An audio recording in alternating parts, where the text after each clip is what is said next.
미지의 땅에 발을 내딛는 것은 때론 우리가 가장 두려워하는 여정이 됩니다. 편견의 안개 속에서 그녀는 희망 없이 낯선 곳으로 향했습니다.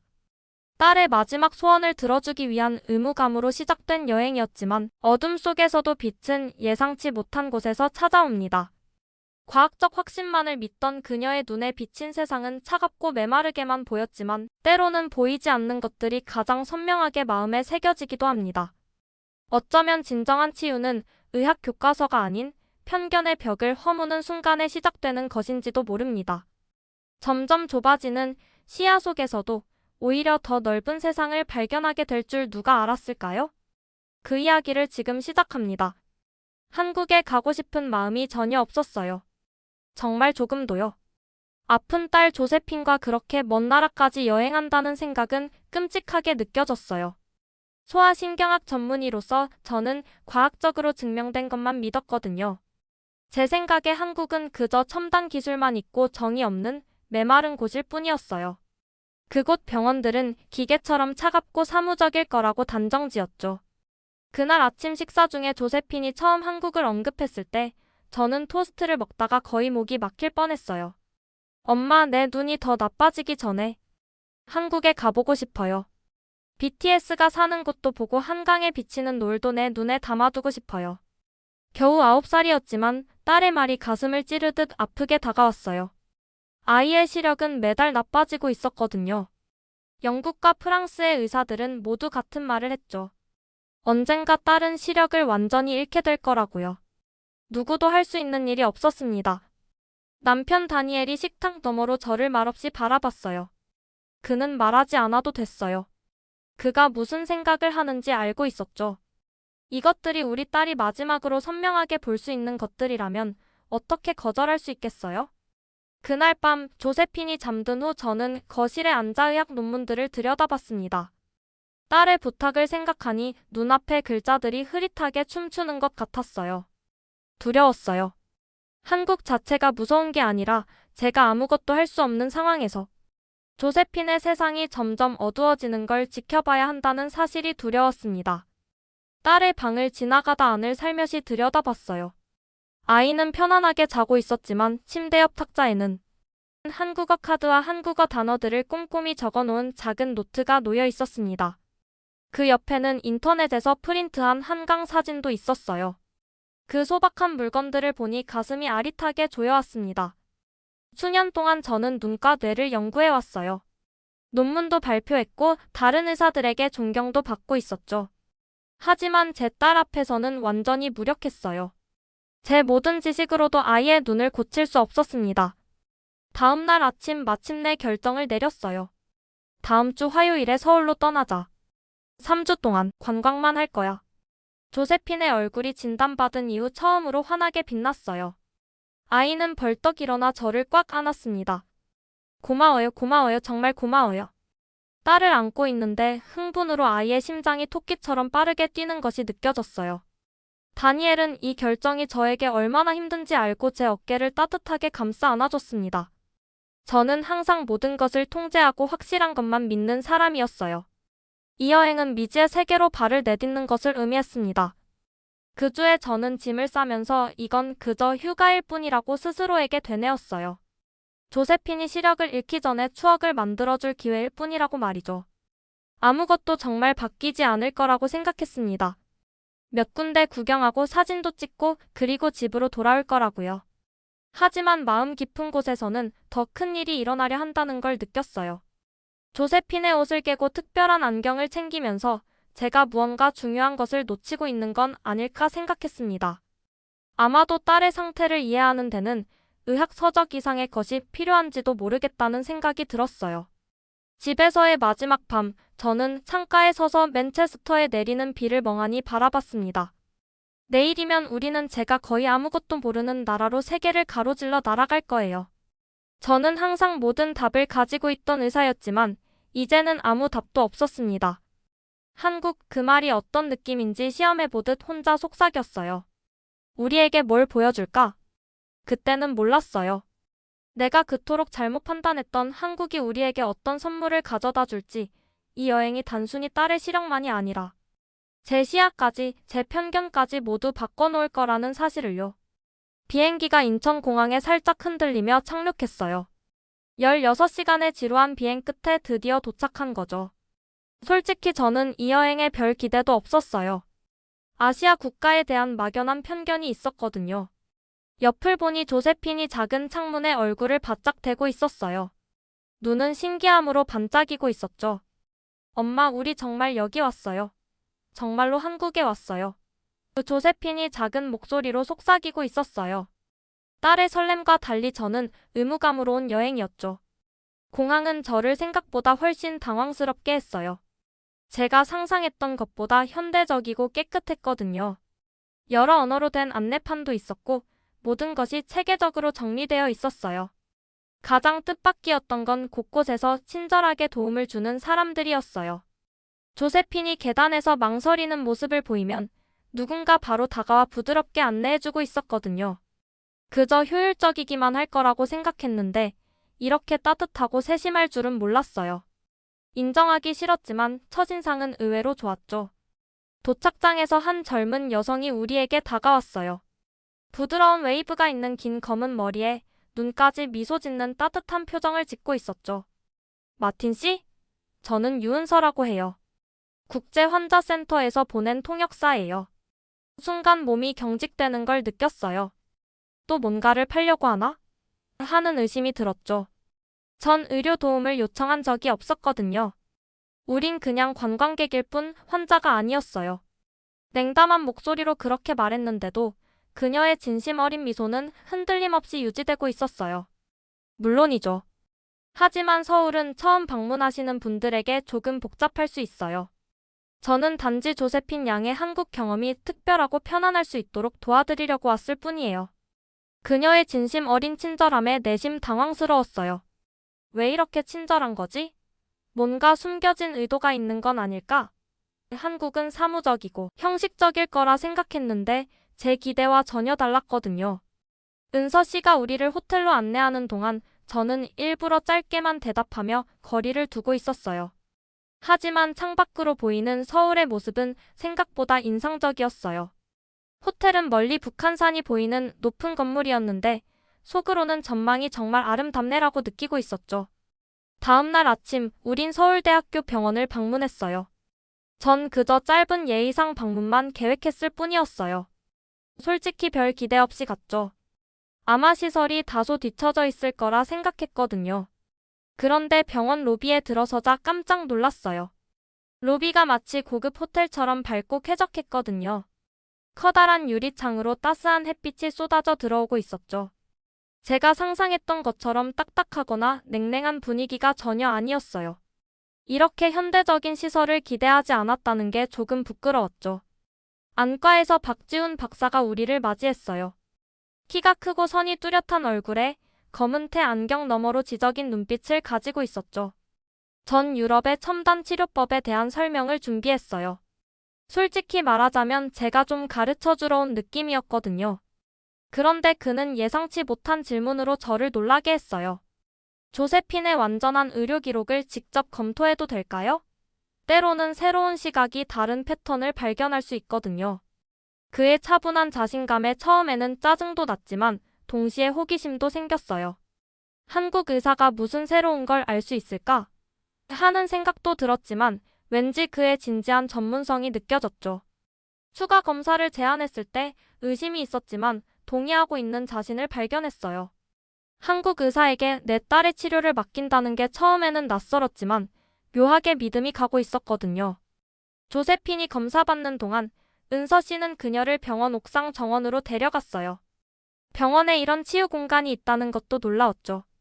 반듯한 줄로 다양한 식물과 계절 꽃들이 정성스레 가꿔진 곳이었거든요. 창문을 통해 보니 은서 씨가 한국 꽃 이름을 재미있게 가르치며 함께 꽃잎을 만지고 있었어요. 딸의 얼굴에 피어난 밝은 미소를 보니 가슴이 따뜻해지고 있었죠. 여기 오길 정말 잘했나? 그런 생각이 슬며시 들기 시작했어요. 그날 오후 박 박사는 대형 모니터로 제게 검사 결과를 보여주고 있었어요. 그의 표정은 진지하면서도 따뜻했죠. 따님은 놀라운 공간 기억력을 가지고 계세요. 시야가 좁아지는 상황에서 뇌가 적응하는 방식이 정말 특별합니다. 순간 방어적인 기분이 들었어요. 당연하죠. 그건 제가 이미 알고 있는 사실이에요. 속으로 그렇게 생각하고 있었죠. 제가 그녀의 어머니이자 의사니까요. 하지만 곧 박 박사는 제가 전혀 접해보지 못한 것을 보여줬어요. 비슷한 눈 문제를 가진 다른 아이들에게 효과적이었던 새로운 치료법에 대한 정보였죠. 유럽에서는 아직 시도되지 않은 접근법이었어요. 내 전문성에 대한 자부심과 선입견이 조금씩 무너지고 있었어요. 완전한 시력을 회복시키진 못해요. 그가 조심스럽게 설명하고 있었어요. 하지만 현재 가진 시력을 훨씬 더 오래 유지할 수 있을 거예요. 저희 병원에서 개발한 치료법인데 임상 결과가 매우 유망합니다. 그날 밤 호텔 방에서 조세핀이 평화롭게 자는 동안 전 창가에 서서 아래로 펼쳐진 서울의 밝은 불빛들을 바라보고 있었어요. 마치 떨어진 별들처럼 도시가 반짝이고 있었죠. 내 딸이 아직 볼 수 있는 색깔들로 가득한 도시였어요. 지금은 말이죠. 처음에는 그저 딸아이의 소원을 들어주기 위해 마지못해 온 여행이었는데 이제는 완전히 다른 감정이 일고 있었어요. 이 낯선 도시가 우리에게 정말 희망을 줄 수도 있을까? 남편 다니엘이 옆에 조용히 서 있었어요. 언제나처럼 말없이 지지해주고 있었죠. 여기 의사들이 다른 어느 곳도 제시하지 않은 가능성을 보여주고 있어 내가 속삭이고 있었어요. 하지만 효과가 없으면 어쩌지? 그냥 헛된 희망만 주는 건 아닐까? 그런데도 솔직히 말하면 여기 사람들이 생각보다 훨씬 진심 어리고 실력 있는 것 같아. 희망은 항상 위험한 거였어요. 의사로서 난 객관적인 사실과 증거만 믿어왔어요. 그런데도 여기 처음에는 무시했던 이 낯선 나라에서 조세핀의 진단 이후 오랫동안 느끼지 못했던 것을 느끼고 있었어요. 작은 가능성의 불씨 같은 걸요. 창문 밖으로 한강이 은빛 리본처럼 도시를 가로지르고 있었어요. 불빛으로 수놓인 강과 다리가 생각보다 훨씬 아름다웠죠. 전 한국이 그저 기술만 발전한 딱딱한 곳일 거라고 생각했는데 실제 한국은 제 편견과는 완전히 달랐어요. 강을 따라 천천히 움직이는 유람선을 바라보고 있었어요. 배의 조명이 어두운 물 위에 황금빛 길을 만들고 있었죠. 그 배처럼 이제 난 어느 길로 갈지 결정해야 했어요. 내가 익숙한 것만 고집하며 유럽으로 돌아갈지 아니면 이 낯선 곳에서 새로운 가능성을 믿어볼지. 한국에 도착한 이후 처음으로 이 여정이 단지 딸의 소원을 마지못해 들어주는 것 이상의 의미가 있을지도 모른다고 생각했어요. 어쩌면, 정말 어쩌면 제가 처음에 얕봤던 이 나라가 우리에게 새로운 희망을 줄 수 있을지도 모른다고요. 내 고정관념이 하나둘씩 깨져가고 있었어요. 그리고 그것이 나쁘지 않게 느껴지고 있었죠. 서울에서의 이주는 병원 방문과 도시 구경으로 정신없이 지나가고 있었어요. 매일 아침 우리는 조세핀을 병원에 데려가 치료를 받게 했죠. 솔직히 처음엔 한국 의료에 대한 기대가 높지 않았어요. 과연 이곳에서 제대로 된 치료를 받을 수 있을까? 하는 의심이 마음 한구석에 자리 잡고 있었거든요. 하지만 박 교수님은 딸의 남은 시력을 살리기 위한 특별한 치료를 시작하셨어요. 이 약은 시력을 좋게 만들진 않지만 눈이 더 빨리 나빠지는 걸 늦춰줄 수 있다고 했습니다. 저는 한국 의료팀이 제 딸을 돌보는 모습을 지켜보며 점점 놀라고 있었어요. 그들은 부드럽지만 꼼꼼했고 모든 것을 아이가 이해할 수 있게 쉽게 설명해주고 있었죠. 하지만 결코 아이를 어린애 대하듯 말하진 않았어요. 의료팀은 조세핀이 좋아하는 만화 캐릭터를 기억하고 약병에 그 스티커를 붙여주기도 했습니다. 유럽에서는 좀처럼 볼 수 없는 이런 세심한 배려에 저는 매일 놀라움을 감추지 못하고 있었어요.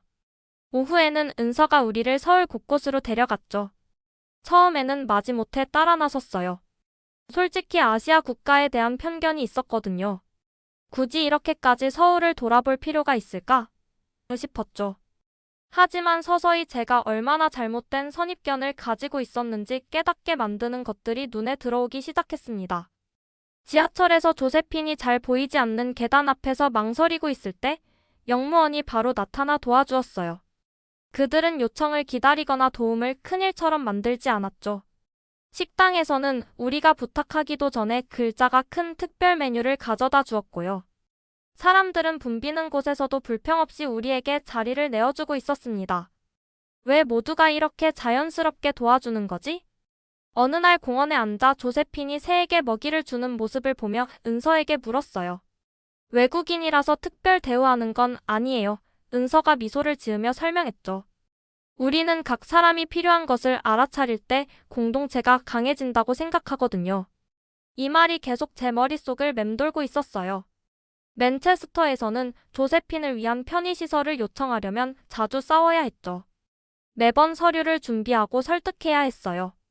하지만 여기서는 그녀의 필요가 그냥 자연스럽게, 당연하게 충족되고 있었습니다. 어느 오후 조세핀이 좀 더 긴 치료를 받는 동안 저는 박 교수님의 진료실에서 단둘이 있게 되었어요. 벽에는 의학 서적들이 꽂혀 있었고 많은 책이 영어로 되어 있었죠. 가족 사진에는 그가 산에서 하이킹하는 모습과 골든 리트리버와 놀고 있는 모습이 보였습니다. 한국에 대해 생각보다 놀라신 것 같네요. 그가 조용히 말했어요. 저는 머쓱해하며 고개를 끄덕였죠. 솔직히 말씀드리면 아시아 의료 기술이 유럽만큼 발전했을 거라고 생각하지 않았어요. 제 편견이었네요. 맨체스터에서는 이런 새 치료를 시도하려면 여러 위원회와의 회의와 산더미 같은 서류가 필요했을 거라고 덧붙였어요. 하지만 여기서는 빠르면서도 신중하게 진행되고 있었습니다. 다른 시스템은 각자 다른 강점이 있죠. 그가 겸손하게 대답했어요.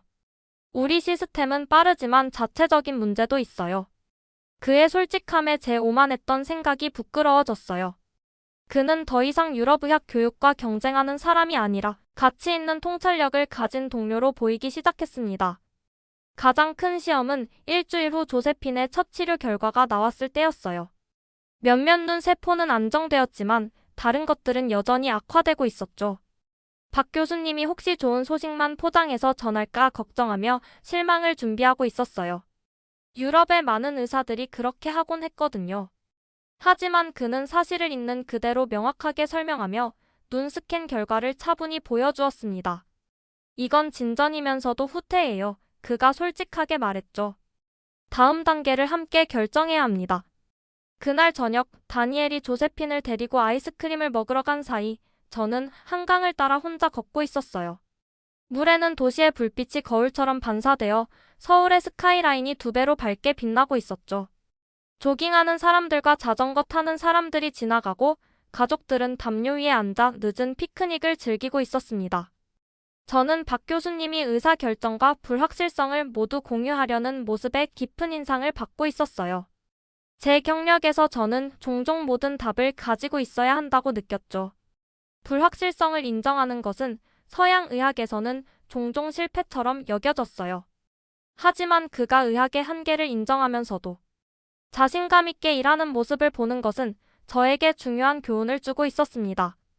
그날 밤 늦게 저는 조세핀을 데리고 한강공원에서 일몰을 보러 갔어요. 좁아진 시야에도 불구하고 그녀는 여전히 밝은 색깔은 볼 수 있었죠. 해가 건물 뒤로 내려가면서 하늘은 찬란한 주황색과 분홍색으로 물들고 있었습니다. 엄마, 저 빨간색 좀 봐. 그녀가 일몰을 가리키며 외쳤어요. 그리고 나서 저를 멈춰 서게 한 질문을 했죠. 내가 더 이상 빨간색을 볼 수 없게 되면 빨간색은 여전히 빨간색일까?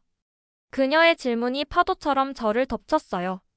제 모든 의학 교육으로도 이런 과학과 철학이 섞인 질문에는 답할 수 없었죠. 저는 우리 주변의 도시와 다채로운 하늘을 반사하는 강을 바라보며 마침내 중요한 것을 이해했습니다. 세상은 우리가 보는 방식이 바뀌어도 그대로 온전해. 제가 부드럽게 말했어요. 빨간색은 우리가 볼 수 있든 없든 항상 거기 있어. 마치 내가 한국을 제대로 보지 못했던 것처럼 말이야. 이 말을 하면서 저는 단지 세계관에서만 이야기하는 게 아니라는 걸 깨달았어요.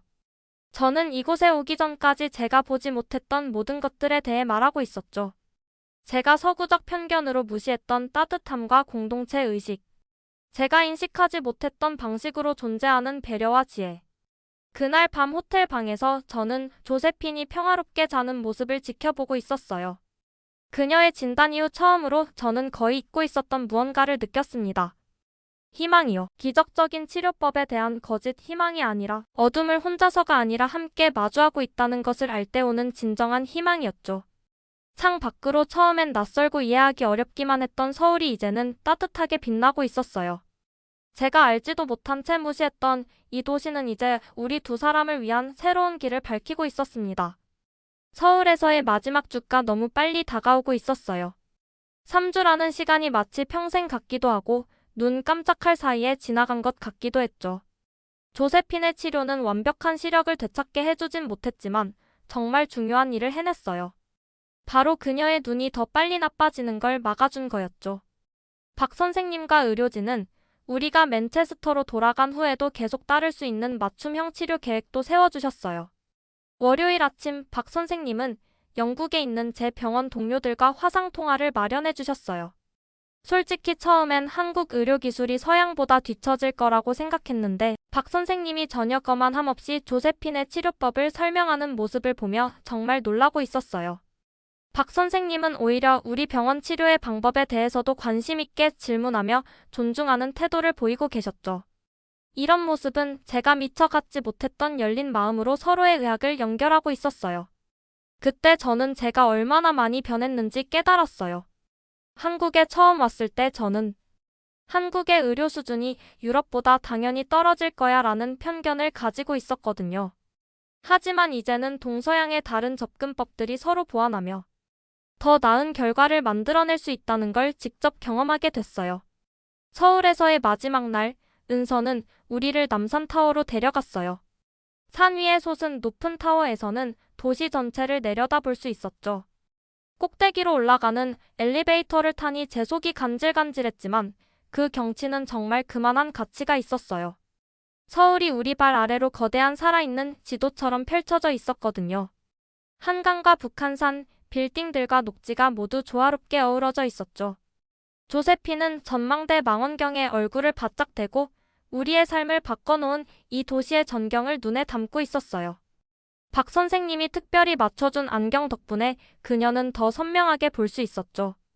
저는 그녀가 우리가 함께 방문했던 여러 장소들을 하나하나 발견하며 얼굴에 환한 미소가 번지는 걸 지켜보고 있었어요. 엄마 여기 봐요. 저기 우리 다녔던 병원이 보여요. 그녀가 신나게 외치고 있었어요. 제가 그녀 옆에 서 있는데 은서가 예쁜 한지로 만든 파란 봉투를 저에게 건네주었어요. 이게 뭐예요? 그 뜻밖의 선물에 놀라며 물었죠. 조세핀이 한국에 있는 동안 그린 그림들이에요. 은서가 부드럽게 설명했어요. 오늘까지 제가 안전하게 보관해달라고 부탁했거든요. 봉투 안에는 다채로운 그림들이 들어있었어요. 다리가 있는 한강, 화려한 단청이 그려진 경복궁, 심지어 따뜻한 눈빛의 박 선생님 초상화까지요. 각 그림 아래에는 조세핀이 영어와 한국어로 정성스럽게 적어놓았어요. 오늘 내가 본 것. 이 그림들이 무엇을 의미하는지 이해하자 제목이 뭉클해졌어요. 단순한 여행 기념품이 아니었어요. 아직 볼 수 있을 때 세상을 기억하려는 제 딸만의 방식이었죠.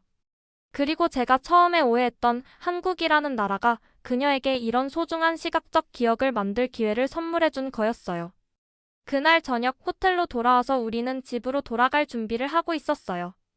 조세핀은 새로 산 한글책들과 작은 기념품들을 정성스럽게 배낭에 담고 있었죠. 그녀의 움직임은 우리가 처음 도착했을 때보다 훨씬 자신감 있어 보였어요. 치료 덕분에 시력이 안정되기도 했지만 또 다른 변화도 있었어요. 바로 어려움에 맞서는 그녀의 새로운 용기였죠. 다음날 아침 비행기에서 우리가 구름 위로 날아오르자 조세핀은 창가에 머리를 기대고 깊이 잠들었어요.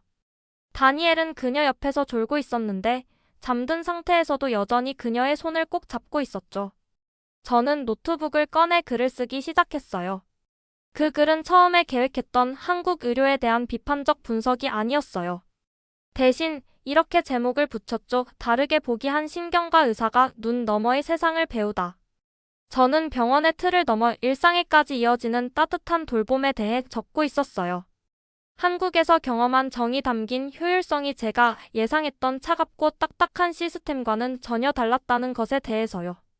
때로는 우리가 자신의 고정관념을 깨닫기 위해 낯선 곳에 가봐야 한다는 것도요. 우리 비행기가 여러 나라와 바다를 가로지르는 동안 저는 제가 가장 귀중한 선물을 가지고 돌아가고 있다는 걸 깨달았어요. 단지 조세핀을 위한 치료 계획만이 아니라 저 자신을 위한 완전히 새로운 세계관이었죠. 제가 가졌던 제한된 시야는 육체적인 것이 아니라 문화적인 것이었어요. 한국은 제가 세상을 바라보는 시야를 넓혀주었던 거예요. 비행기 객실의 부드러운 불빛 속에서 평화롭게 자고 있는 딸을 바라봤어요. 우리는 포기하지 않을 거야. 그녀를 깨우지 않도록 살며시 속삭였어요. 그리고 이제 우리는 혼자가 아니야. 우리 아래로 구름이 갈라지며 지구의 곡선, 바다의 푸른빛, 그리고 지평선 너머로 퍼지는 새벽의 황금빛이 드러나고 있었어요. 저는 이 말을 차가운 창문에 대고 이 장면의 아름다움을 마음속에 담고 있었어요. 아마도 처음으로 진정으로 세상을 보게 된 것 같았어요. 한국으로의 여행은 내 딸의 마지막 소원으로 시작됐어요. 하지만 이제는 우리 가족의 새로운 시작으로 끝나고 있었죠. 시청해주셔서 감사합니다. 앞으로도 더 흥미롭고 특별한 이야기를 들고 찾아뵙겠습니다. 좋아요, 구독 부탁드립니다.